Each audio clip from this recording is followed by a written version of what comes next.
Hai teman-teman semua, selamat pagi.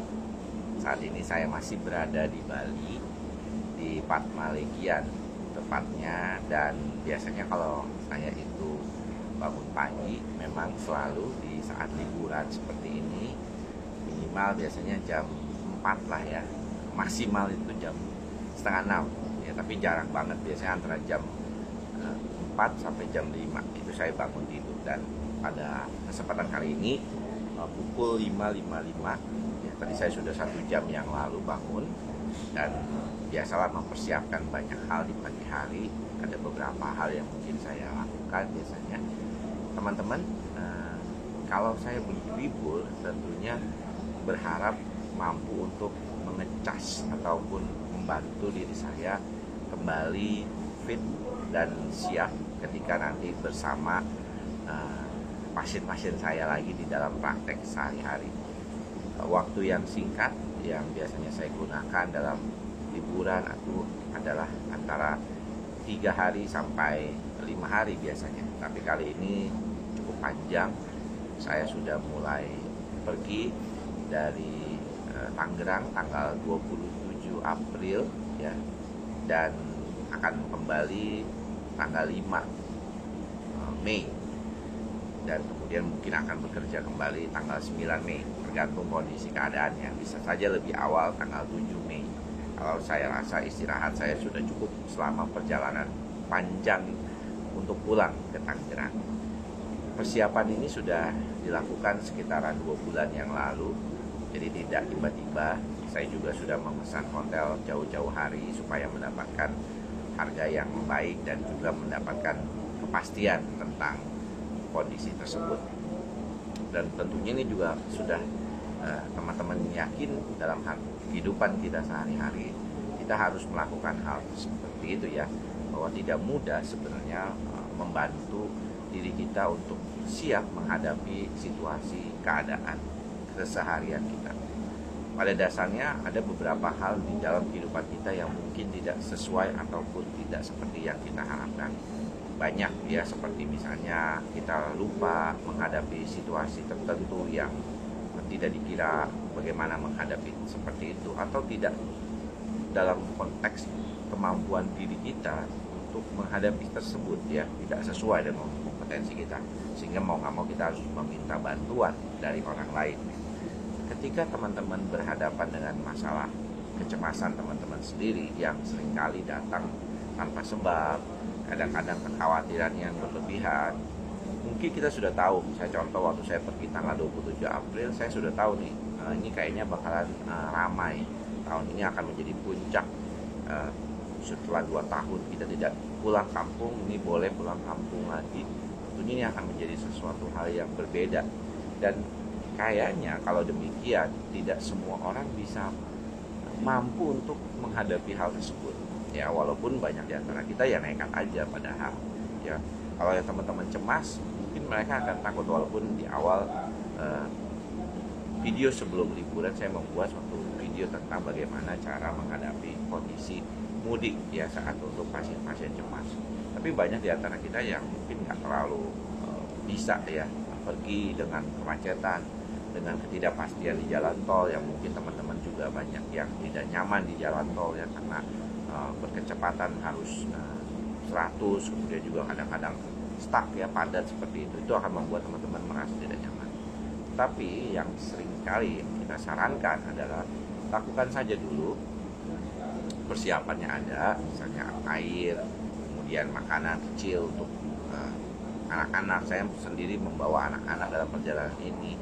Sebenarnya hal-hal seperti itu yang kita harapkan bisa terjadi di dalam konteks kemampuan kita mengelola pikiran dan perasaan kita sendiri. Ini juga salah satu hal yang penting ya teman-teman ya, karena bagaimanapun fokus utama kita di dalam bagaimana kita mengelola kekhawatiran, kecemasan ini adalah bagaimana kita bisa get into-nya gitu ya, atau menjalaninya. Ini yang paling penting, karena kalau tidak menjalaninya itu tidak akan jauh lebih baik. Contohnya misalnya kalau kita memang membutuhkan suatu pengobatan, kalau kita butuh pengobatan ya tentunya mau nggak mau kan kita mesti berobat gitu ya, mesti mendapatkan pengobatan dari profesional gitu ya, supaya kita dapat hal yang tepat. Tapi kadang-kadang ada ketakutannya juga, misalnya apa nih, misalnya contoh khawatir kalau misalnya kita obatnya itu nggak cocok, atau misalnya kita khawatir kalau misalnya sesuatu yang berkaitan dengan pengobatan itu tidak sesuai dengan apa yang kita harapkan. Kita nggak mengharapkan adanya masalah efek samping, tapi ternyata ada efek samping. Hal-hal seperti itu yang mungkin tidak kita kira gitu di dalam pengobatan.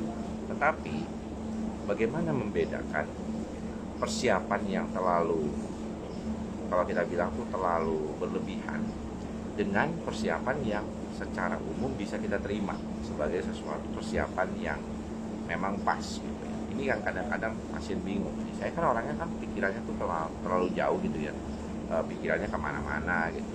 Sedangkan saya sendiri kalau misalnya kekhawatiran yang terkait dengan kecemasan ini suka mikirnya tuh jeleknya dulu gitu ya, bukan baiknya dulu gitu. Negatifnya dulu gitu yang dipikirin gitu. Nah tentunya kita perlu belajar kembali apa yang mungkin kita bisa lakukan untuk mengurangi hal seperti itu ya. Karena kalau misalnya konsepnya kita berjaga-jaga, sebenarnya semua orang juga berjaga-jaga ya. Kita juga semua berharap punya kemampuan untuk berjaga-jaga. Tapi yang mana yang kira-kira bisa kita anggap terlalu berlebihan gitu ya. Jaga-jaganya itu terlalu berlebihan. Terlalu misalnya kalau dibilang itu overthinking gitu ya. Secara umum yang paling penting adalah kita tahu risikonya dulu. Ya, penting itu mengenali dampak atau risikonya ada lah, atau misalnya jangan risiko lah dibilangnya, atau konsekuensinya. Nah kalau kita bisa menyadari konsekuensinya sendiri, maka kita tahu bahwa ini sepertinya memang harus kita bisa lakukan, tapi perlu waktu untuk menerima konsekuensinya tersebut. Misalnya kalau kita mudik lebaran ya jelas kita kelihatannya ya mau nggak mau akan mengalami problem gitu ya. Misalnya problem apa dong? Yang problem yang berkaitan dengan bagaimana kita mengelola gitu ya. Kalau misalnya kita kena macet atau kita berada di jalan tol rest area yang cukup sering kali menjadi masalah gitu. Jadi hal-hal seperti itu mungkin yang perlu diperhatikan sama teman-teman. Konsekuensinya, setiap tindakan ada konsekuensinya. Konsekuensinya kita bisa terima atau tidak kita bisa terima. Kalau sekiranya konsekuensinya itu adalah sesuatu yang sudah kita bisa terima, kita bisa pelajari dampaknya sendiri, seperti obat kita tahu, oh ini efek samping obat, kita nggak perlu khawatir, oh ini adalah masa penyesuaian, maka kita bisa berharap bahwa keadaan itu sendiri bisa kita toleransi dengan baik. Jadi bukan sesuatu yang kita nggak bisa toleransi dengan baik, tapi bagaimanapun kemampuan kita mengelola pikiran dan perasaan ini menjadi sangat penting buat teman-teman di awal memutuskan untuk berbuat sesuatu. Dan dalam pengobatan, di dalam kehidupan kita sehari-hari, semua pasti ada konsekuensinya. Dan kita harapkan dengan semakin dewasanya kita, semakin bertambah usianya kita tahu bahwa segala tindakan yang ada konsekuensinya tersebut memiliki suatu kemungkinan ya salah dalam mengambil tindakan, konsekuensinya tidak sesuai dengan yang kita harapkan, dan itu kita harus terima dengan mantra kita yang bersama selalu kita ingatkan, yaitu ikhlas, sabar, dan sabar. Karena kalau kita sudah ikhlas dengan membantu diri kita menjadi jauh lebih baik, tentunya keadaan kedepannya juga akan jauh lebih baik. Mudah-mudahan teman-teman semua bisa memahami apa yang kita bicarakan pada kesempatan kali ini. Saya Dr. Andri, spesialis kedokteran jiwa, langsung dari Padma Legian di Bali. Mudah-mudahan semua teman-teman selalu berbahagia, selalu ikhlas, sabar, dan sadar. Salam sehat jiwa.